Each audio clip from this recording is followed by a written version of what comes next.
आपण बघत आहात डिजिटल इंडियाचे डिजिटल न्यूज, ठाम मत मराठी न्यूज। श्रीराम मंदिर प्राणप्रतिष्ठा सोहळा निमित्ताने चांदगड येथे श्रीमद भागवत कथेचे आयोजन। शिंदखेडा तालुक्यातील चांदगड येथे अयोध्या श्रीराम मंदिर प्राणप्रतिष्ठा सोहळा निमित्ताने महर्षी वाल्मिक भजनी मंडळ व महर्षी वाल्मिक मित्र मंडळ यांच्या वतीने व साधू संतांच्या आशीर्वादाने महर्षी वाल्मिकी महाराज यांच्या कृपा आशीर्वादाने चांदगड येथे दिनांक 22 जानेवारी ते 19 जानेवारी या कालावधीत हरिभक्त पारायण दिनेशजी महाराज कंचनपूर यांच्या वाणीतून श्रीमद भागवत कथेचे आयोजन केले आहे। तसेच दिनांक 29 जानेवारी रोजी महाभंडाराचे आयोजन करण्यात आले आहे। तरी परिसरातील नागरिकांनी श्रीमद भागवत कथाचा लाभ घ्यावा असे आवाहन आयोजकांनी केले आहे। यावेळी समस्त ग्रामस्थ, युवा मित्रमंडळ, महिला मंडळ यांची श्रीमद भागवत कथेला मोठ्या संख्येने उपस्थिती होती।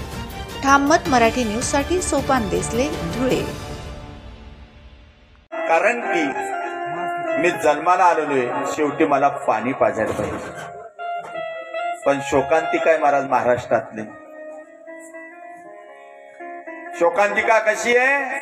4 मुलांना जन्म एकटा बाप देऊ शकतो, 4 मुलांचं शिक्षण एकटा बाप करू शकतो, 4 मुलांचं लग्न एकटा बाप करू शकतो, पण 4 मुलं लग्न झाल्यानंतर एका बापाला वागू शकत नाही। ही महाराष्ट्रातली शोकांतिका आहे। मी तुझ्यासाठी जीवन जाळीले रे बाळा, तूने नाही पाणी पाजिले। मी तुझ्यासाठी जीवन जाळीले रे बाळा, तूने नाही पाणी पाजिले।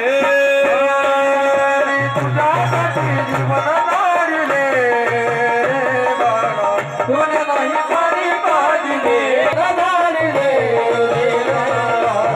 तूने नाही पाणी पाजिले। मेल्यावरती रडतो कशाला, उगीच तान नको देऊ गशाला। जिवंतपणी विचारले नाही, आता म्हणतोस कशाला।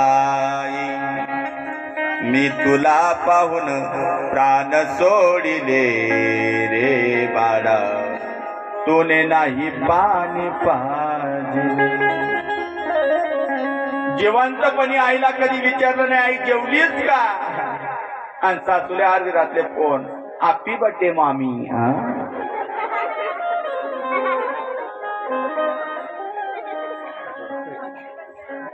खोटी गोष्ट आहे का?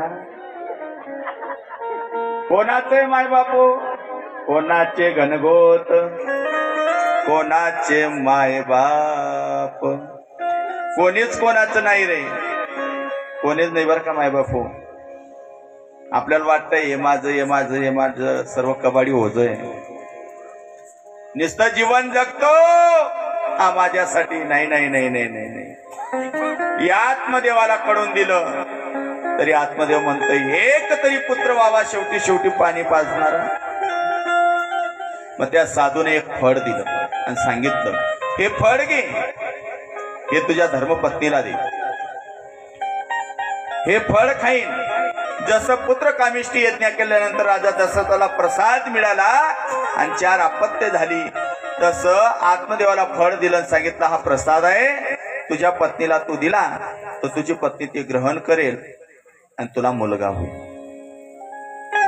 साधूवर विश्वास होता। घरी आले, घरी आल्यानंतर तिनं ते फळ घेतलं, आत्मदेवाने तिच्या हातात दिलं, पण विषय असा झाला,